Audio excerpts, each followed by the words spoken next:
Okay, all right. Well, thank you everyone for being here. As I look into some of the screens that are open, I think the first thing that comes to mind is like I've been seeing some of y'all way too much this past week.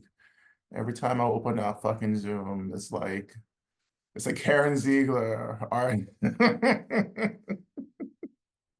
Literally, I'm like, wait, what day is this? Because it's the same screen.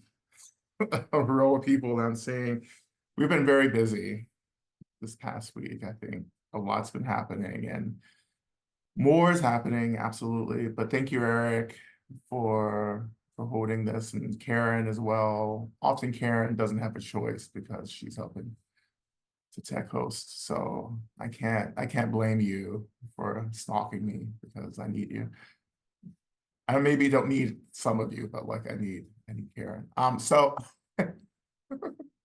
and Randa behind the scenes as well, training.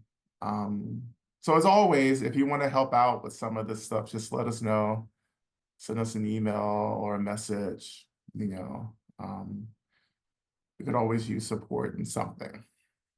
Um, so yeah, welcome everyone. Welcome to those of you who are new. Welcome to those who maybe have been away a while. Um, I'm Lama Rod. I use he, him pronouns. And I'm here on very sacred traditional lands of the Muskogee Creek and Cherokee people who, currently is a little wet and also pretty poor air quality. And so that's climate change. Right? Um, so yeah, so we're gonna be holding all of this. I mean, so many of us have been impacted by the hurricanes, as many of us continue to be impacted by these shifts in climate, be it fire, flood, earthquakes, right? So we want to always bring that kind of awareness, attunement into our practice, just like we try to bring everything into our practice. To really like bring in this work of learning how to practice on behalf of, right? And that can be called different things. There are different practices that, many of us are always doing for others, right?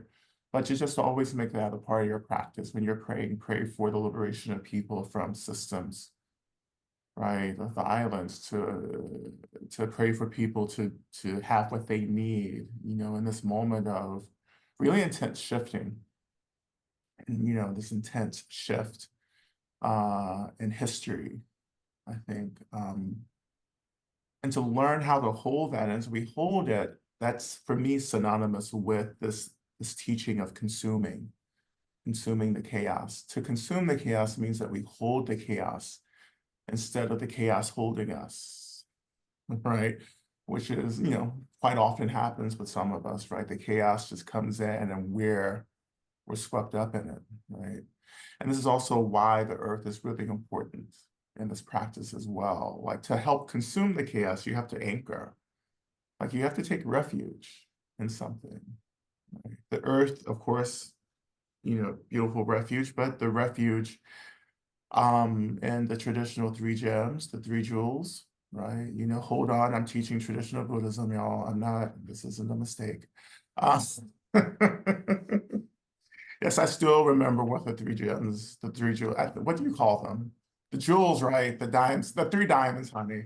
It's the three jewels, the The three jewels. three, the Yeah. three rubies. Rachel says I'm being sarcastic. If we're really being honest, there is a range of metaphors available. Well, in the tradition, they're referred to as the three jewels. So what can I say? And I love it when you do that. Keep it. Yeah, so whatever those are, those three diamonds, right? Um, no. The diamond, three gems, the Buddha, the Sangha, and the Dharma, right? As we would traditionally in this path take refuge in, to take refuge in teachings, take refuge in clarity and wisdom itself, take refuge in the teacher, course, the teacher is not just a human or being. A teacher is the ultimate teacher, of course, is emptiness, from which springs all wisdom, wisdom being clarity, not wisdom or emptiness as this nihilism or coldness, but as something that's actually quite potent, quite rich, not a nothingness, but in many ways a somethingness, right? A something that lies outside of conceptualization and, categorizing. It is an experience. That's such that somethingness is the experience of complete agency and choice, right? To choose the experience. Because in our present position, we're just getting all the shit, right? But returning back to emptiness, there is this profound agency, right? To remember that state of what we are, which is also the state of everything that arises, all phenomena returns back to the great ocean of emptiness, that somethingness, right? And we forget that, and that's the root of our suffering, the forgetfulness, But yeah, this seems fucking real, right? This is real intense. It's a show that like it just seems on, it keeps going and going and going, right? But it's not, it is not so, right? To train in that remembrance, even though often it's faking it till you make it, right? It's okay to fake it till you make it, as long as you remember that you haven't made it yet. And that the point of faking it till you make it is to get to making it, you know? Um, but even that faking it till you make it, even that can end up bullshitting us. It becomes like the snake, charming the snake handler, the snake charmer. We are, I would say we are charmed by the illusion of phenomena, not just charmed by the comfort, but we're also being charmed by the suffering as well. We're charmed by suffering, or we're charmed by discomfort because we start equating discomfort with being, pain with being, trauma with being. I am because, right? There's no such thing as I am. There is a such thing as an experience. The experience I am experiencing. We can start there maybe, but I am the experience. I don't know. I don't know. We get lulled into this, right? Because we can't fathom what the other choice could possibly be. And that other choice, again, training to remember the emptiness, the somethingness, right? To train in the remembrance of the somethingness means that we have to begin to divest from the charms of the phenomenal world or phenomena itself. No matter how much we think we're actually experiencing something, it is still an illusion, right? And at the same time, it's an illusion we have to take seriously as well. So there you go. There it is. There's no such thing as black and white here, right? Because as soon as you plant yourself on one side, you begin to understand how incomplete that side is. And then you say, oh, I'm going to go to the other side. I'm going to the other extreme. And then that's incomplete. You have to come back into the middle to sit in the middle to, I would say, queer the path. If the Buddha was serving tens on full enlightenment, and this was the ball he was establishing, setting up for us, right? Here we go. If you want to walk this this runway, this ballroom, honey, you have to come into the middle. You know, we can't stand the middle because that's another kind of discomfort. Fuck, right? It's both. This baby is both and, honey. Right? It's this and it's that, and you bring them together, and it's something else, honey, you know, and it's all of it. I mean, can you bear it? Can you possibly? I was thinking the other day how much I miss Wendy Williams.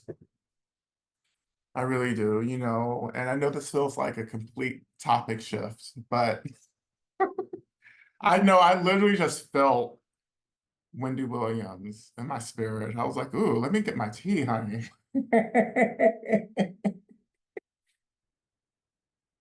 I don't know what that was. I was like, ooh, I was like, you haven't left us yet, because that's what happens. I feel the spirits moving, honey. I'm like, oh, you haven't left us, have you? Um, but we're praying for everyone, right? We are praying for everyone. I don't know where I was, but I'll just go back, you know, to talking about something Buddhist. But yeah, like I just really feel like if you really want to rock with this, like you have to come into this middle and walk this and do this middle shit, like queer this, right? It's not this, it's not that, right? Like what is it? I don't know. It can be whatever. Our imagination limits our liberation. I mean, and this is why I love Tantric Buddhism. This is why I love this tradition, because it's all about the imagination. You know, of course, you know, in Buddhism, we would say, in this particular school of Buddhism, we would say, oh, but you're imagining something that already is. You're imagining something, you imagine yourself to be medicine Buddha or Tara, because you are, because we're already awakened beings. We just forgot that, you know? So that logic kind of works, you know? So maybe it's not, we're not making it up necessarily, but we're trying to remember something. We're taking the word of something else or someone else and saying, you know what, I trust you. If you say I'm already awakened and I just have to work really hard to remember, I'll trust you. And that's called faith. You know? And then we train, and then of course we get data back from the training, from the practice, and says, oh, okay, something's happening, something's going on, right? And you keep going, right? And there are all these phases and everything in practice, but I don't want to keep talking about the phases and everything. I'll just keep going on and on and on, right? But I wanted to say that the opening song by the Harlem Quartet, that is led by my new friend, Melissa White, who I'll be doing a program with next Monday nights here in Atlanta at the High Museum. And we have been working to develop the program. It's just going to be an hour. Tickets are still available, I think. And we're just going to be like, you know, back and forth. It's just going to be her. So she's going to be playing some solo work. She does a lot of sound meditation work as well. And I'm going to be doing some guided meditations, and we're just going to be, you know, jamming together and see what happens. See what happens. Okay. So get back into that. If you know, if you're all local, please come and join us. But anyway, let's get into our practice. And again, please remember to just add your prayer to the prayer request form, the Google Doc, and I'll offer that after our first round of mantras. And we're bringing everything into our practice tonight, everything we're struggling with. You know, we're going back into another eclipse, still eclipse season. So I know some of us, I'm definitely feeling the rough waters of the eclipse. I don't know how this is smooth for so many people, you know. So I'm feeling that kind of dive back into, again, kind of intense shifting, right? So let's hold that in our practice. And we're also holding darkness as we're moving into the season. You know, Yeah, we can call it the celebration of light as we move into the season. You know, Diwali coming and the solstice and the equinox, of course, is past. Um, but this is also not just a celebration of light, but also an honoring of darkness. Because in, of course, indigenous, right, more indigenous, land-based paths, there was and continues to be a recognition of the medicine of darkness, you know, and to reclaim darkness, right? To reclaim your right to be with the darkness. Because the darkness, again, if we're talking about balance, particularly in this realm where we're right there, right, at that coming together of extremes, right? And so we sit celebrating the light, but we also sit honoring the darkness and honoring all these things that get relegated to darkness because we don't understand it. All the people who get relegated to darkness because they are misunderstood. Right?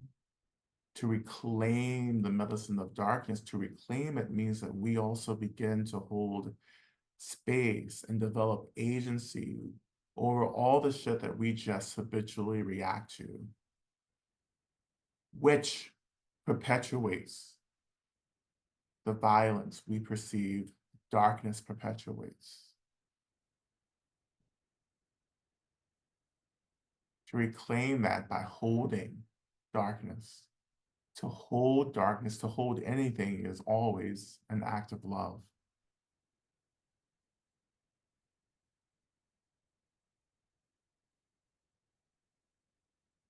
So let's just start here. And as you kind of arrange yourself and coming into a position for your practice, wherever that position is.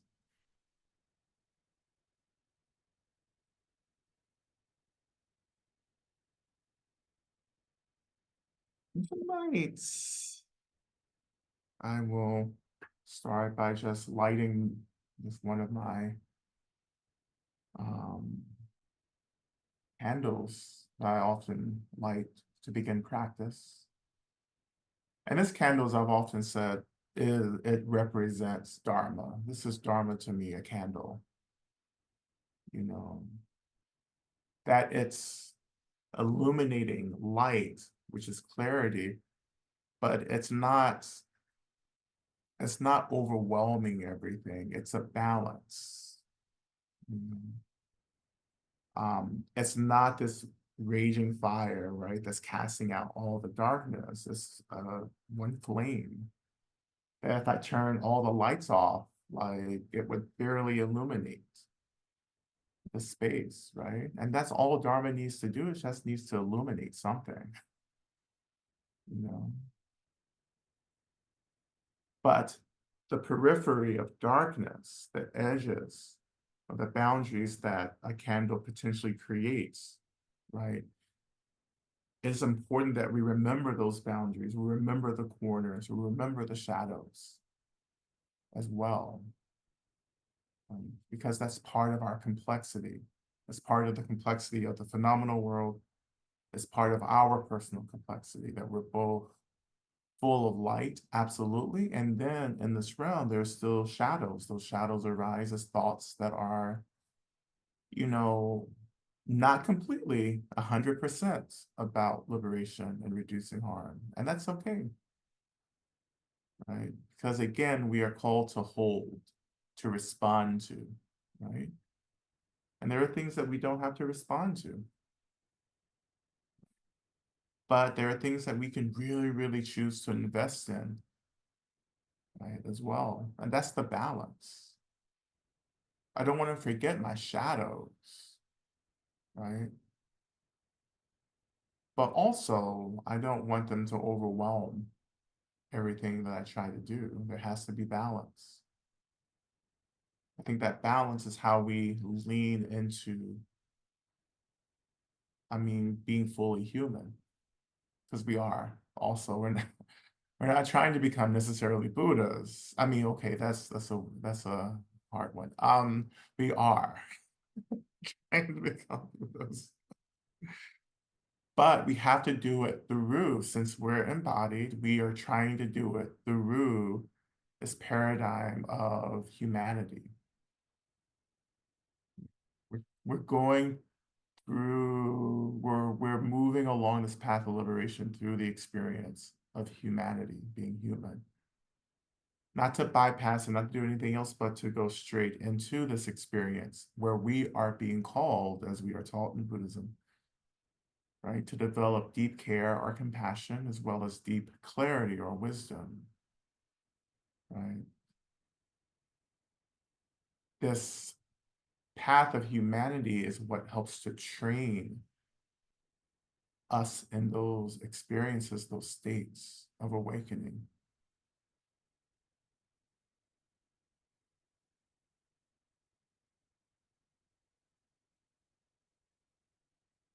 Sometimes I joke with some of my friends, particularly the ones that we have like tension, and we're like, and people who are friends who are doing incredible work, and friends who are, just doing great work. And sometimes we stop in a conflict and go, oh, one day when we wake up, we're gonna just laugh about this. Doesn't do a whole lot for the situation. But it's nice to have a break to say, you know what, I know like we should be doing better right now. And at the same time, here we are. Right? That's the paradox, the complexity of all of this. And you're like, but I'm still a Buddha. I'm still a Buddha, though this is how I train in my Buddhahood, is to meet the world. To meet the world and consume it.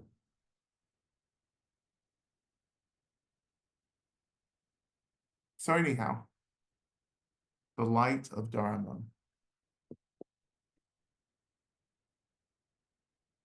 I want to invite you to continue moving into practice by, again, contemplating why you're practicing, your intention. And we're practicing to get free. I'll just help you. We're practicing to get free from suffering, from delusion, and we're helping all beings.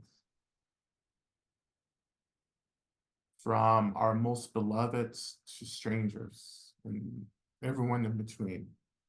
We're helping everyone through this practice, through what we're about to do. May this become medicine, not just for us, but for all beings to get free. And may this medicine, this collective medicine, be strong and potent, right? And even though this rarely happens, may the medicine go down with a spoonful of sugar. May the medicine be sweet. But if it can't be sweet, always, always, may it be potent. May it be appropriate. May the medicine meet every being where they are. May the medicine get to the root of the imbalance. May the balance be restored.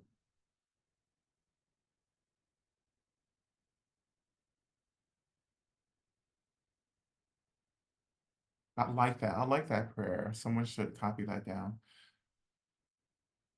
and get to that. That's how I roll these days. You don't see me picking up a pen right now. Right? May, if the medicine cannot be sweet, may it always be potent. You know, I pray for the sweetness for all of us.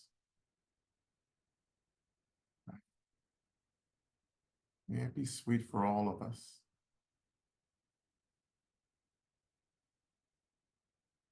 When you feel like established in that intention, that reflection. Let's continue by touching the seat, noticing the weight of the body and the seat rising to hold us.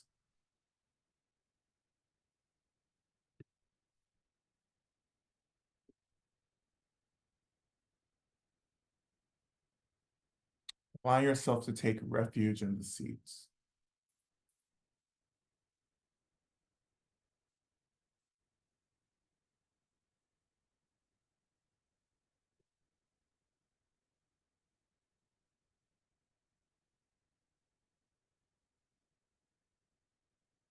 And of course, beneath the seat, beneath all of us, is the land, the earth, the awakened earth, whom, for some of us in our practice, we call the mother. We greet the lands under us, and we should greet the lands that we're living on each day. As simple as this, turning our minds to the land and greeting, saying, hello, I greet you, thank you.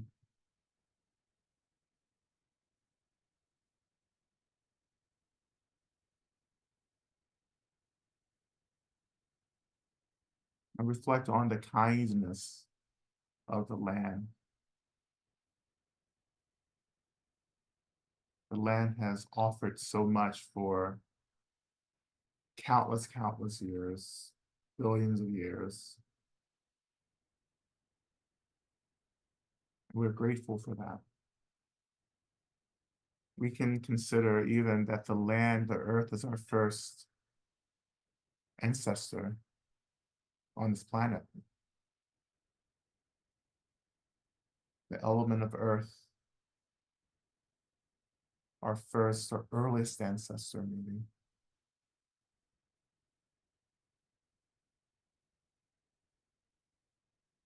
How all the elements are our ancestors.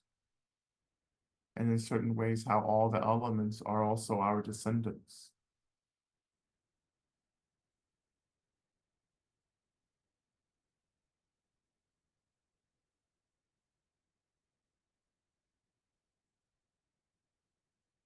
Offer a prayer to the land, to the earth, and we're asking the earth to continue to support us as we move deeper into our practice, as we make this journey again into darkness, searching for the medicine. May the land, the earth root us. But that rooting is not about rigidity or binding, but the rootedness is just the gentle reminding that we're being held on to.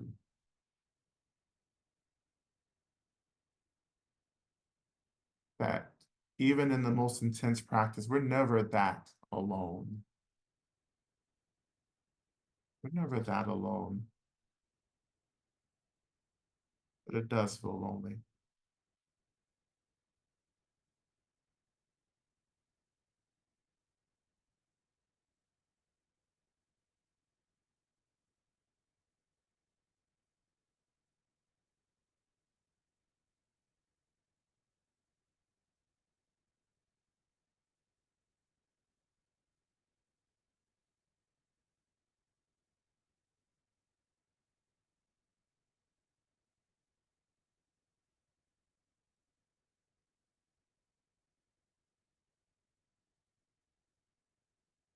And as we move deeper into our practice,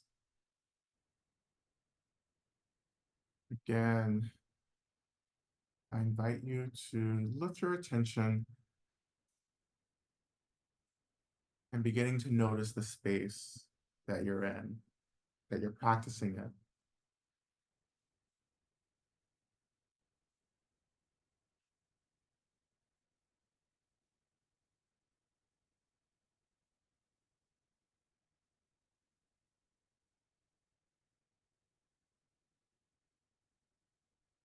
And as always, you can practice with your eyes open, with your eyes closed, whatever feels appropriate for you. And in either way, I still invite you deeper and deeper into this, into the journey.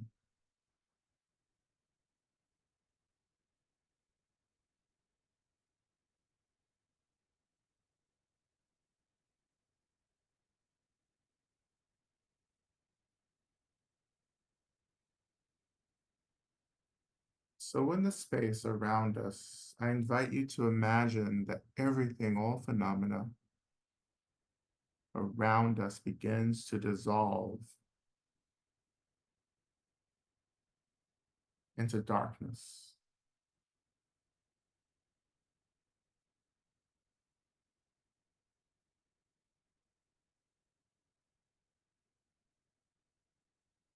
You imagine just kind of dwelling or hovering or sitting within this darkness.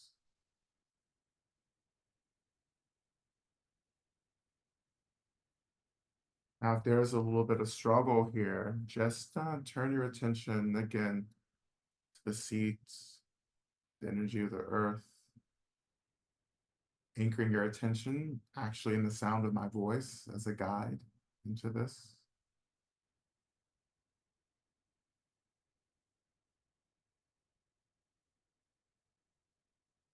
As we're sitting in this darkness, we turn our attention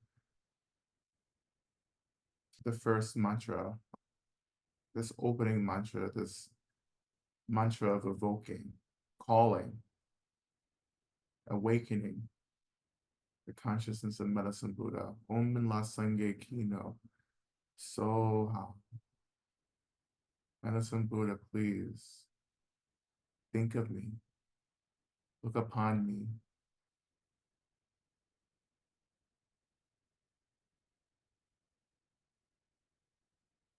Because also we're grounding in a sense of agency and confidence. We we channel some of this energy into our supplication, not just, oh, Medicine Buddha, if you have some time, if you have a couple seconds, right? Think of me, gaze upon me, be present with me. It's just if if you're not watching your shows right now, in between episodes of Abbott Elementary, if you could come visit me, which is a fantastic show, by the way. And it's hard to be pulled away from that to heal people, but I imagine the Buddhas are are enlightened for some reason. It's out of my pay grade. But so not just as kind of asking, but confidence. I don't want to say aggression, but a directness. No, Medicine Buddha. No, look upon me. Please look upon me. You can say please. Like you have to, in this process, what I'm trying to get into more and more is that like you have to believe that you deserve to be held in the sacred gaze of the Buddhas, of whomever you're praying to, honestly. You have to believe that you are good enough, that you deserve this, that you matter.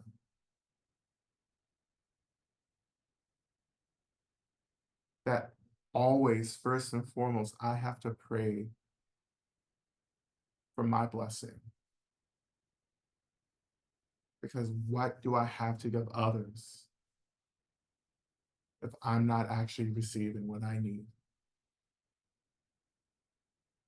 So, Medicine Buddha, please look upon me. And to know that when we ask like this, Medicine Buddha is present, like all the Buddhas are present.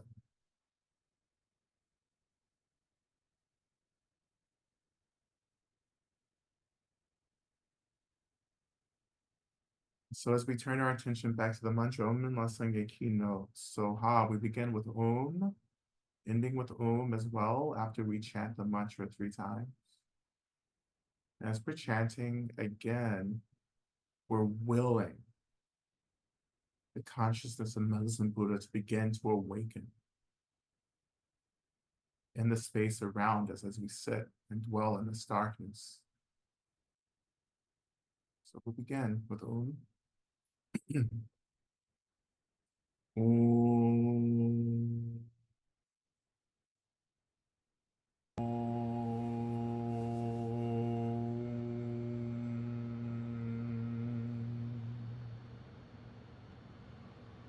Om la sange kino so Om la sange kino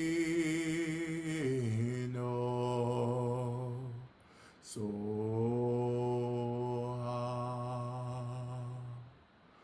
Om la sange kino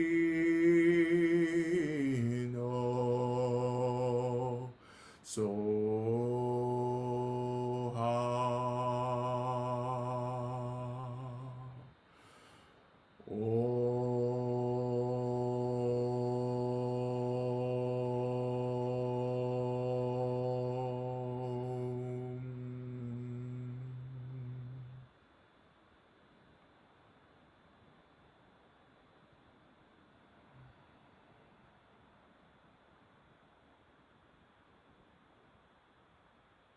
And as we have called Medicine Buddha begins to arise for us. Medicine Buddha begins to appear in the space in front of us as we sit in this darkness. Beginning to appear and glowing radiantly like the moon. Like the moon in the midnight sky, a full moon shining brightly, illuminating the sky of darkness. And maybe as the moon arises, or the moon-like radiance of Medicine Buddha arises in the space in front of us, their illumination begins to illuminate all the Buddhas, all the Bodhisattvas of this universe.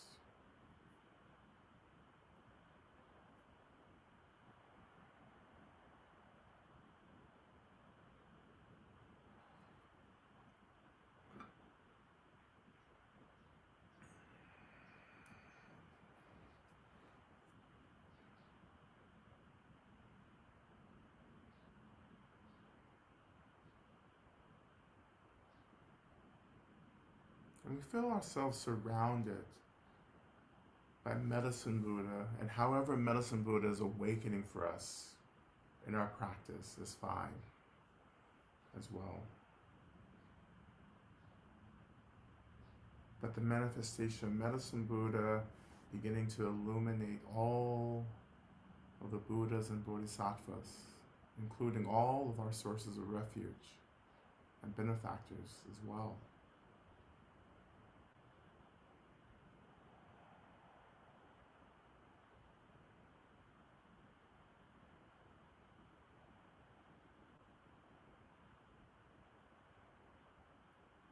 So we're going to go a little further. We're calling in another element into our practice, and that is the element of fire.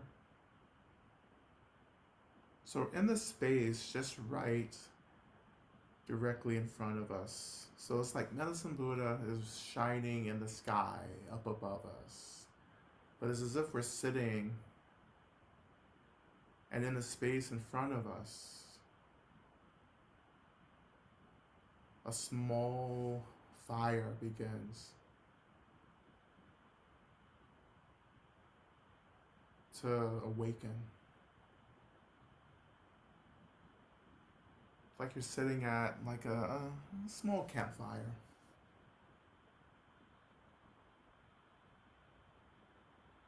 All around you, the twinkling and radiance of all the Buddhas and Bodhisattvas and all of our benefactors.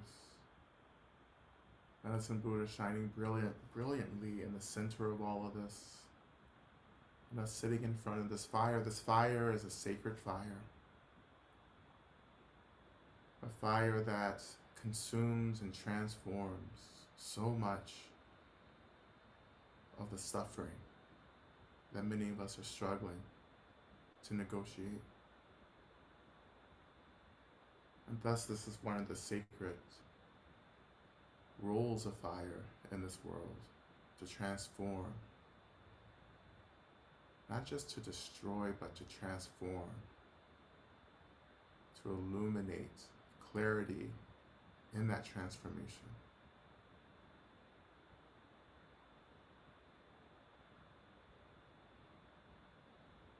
Fire becomes a vehicle that takes us from one experience to another.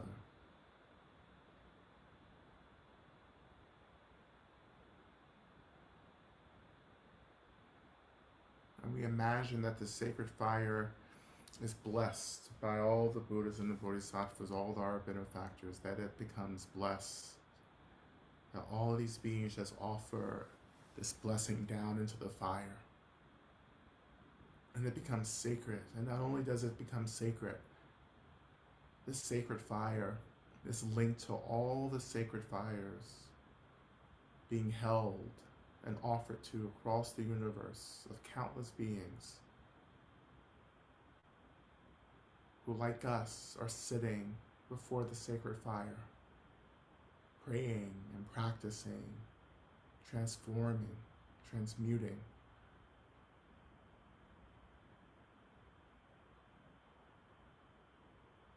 This fire again begins to cast back the intensity of the darkness, just like all our benefactors in the sky and space around us.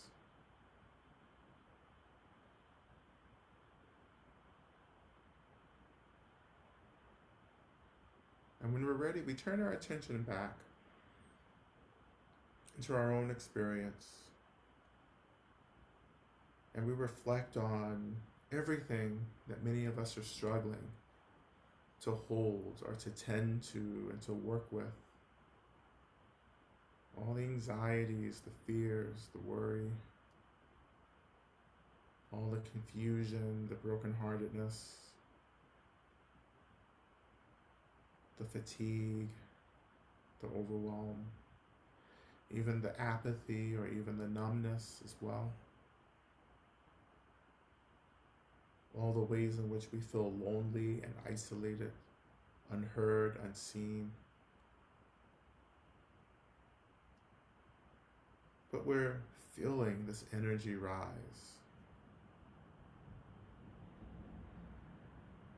And we can feel this energy often in our heart centers.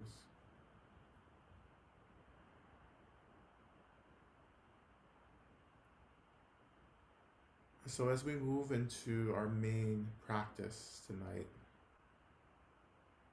for the first part of the mantra, I invite you to imagine as you're sitting before this fire. So one by one, or as frequently as you wish, to begin to offer these experiences that we're struggling with into the sacred fire. And as we offer these things into the fire, they are being consumed, and their true nature, their true energy is being unlocked and released. Not just into the space around us, but also up to all and around to all of our benefactors as an offering.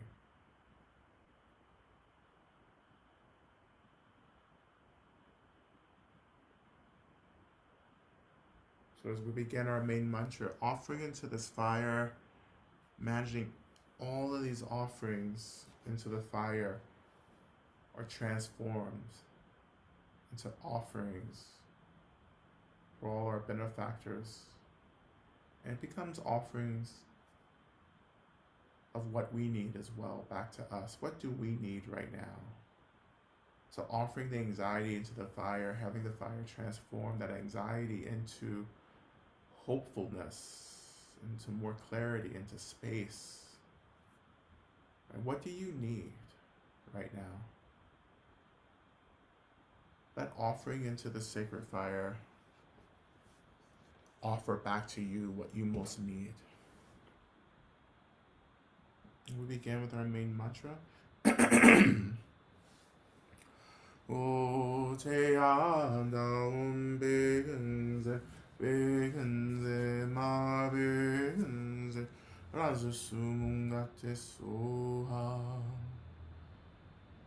Te around begenze, begenze, ma begenze, raza sumungate soha.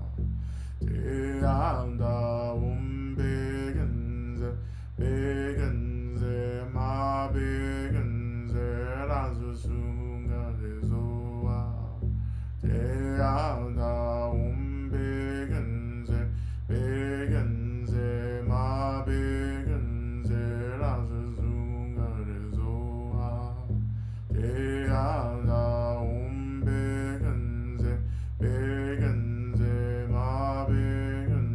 begenze, raza sumungate soha. Te around begenze, begenze, ma begenze, raza sumungate soha. Te around begenze, begenze, ma begenze, raza sumungate soha. Te around begenze, begenze, ma begenze, raza sumungate soha. Te around begenze, begenze, ma begenze, raza sumungate soha. Te around begenze, begenze, ma begenze, raza sumungate soha. Te around begenze, begenze, ma begenze, raza sumungate soha. Te around begenze, begenze, ma begenze, raza sumungate soha. Te around begenze, begenze, ma begenze, raza sumungate soha. Te around begenze, begenze, ma begenze, raza sumungate soha. Te around begenze, begenze, ma begenze, raza sumungate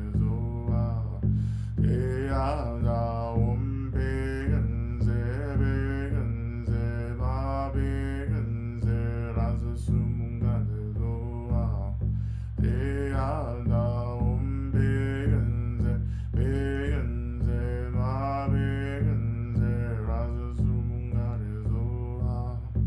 Te around begenze, begenze, ma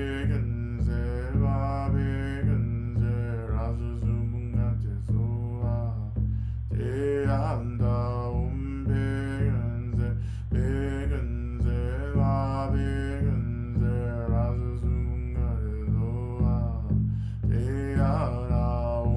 begenze, begenze, ma begenze, raza sumungate soha.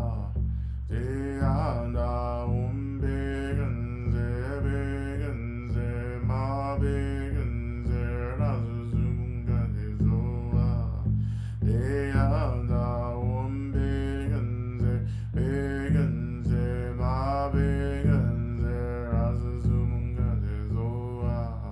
Te around begenze, begenze, ma begenze, raza sumungate soha.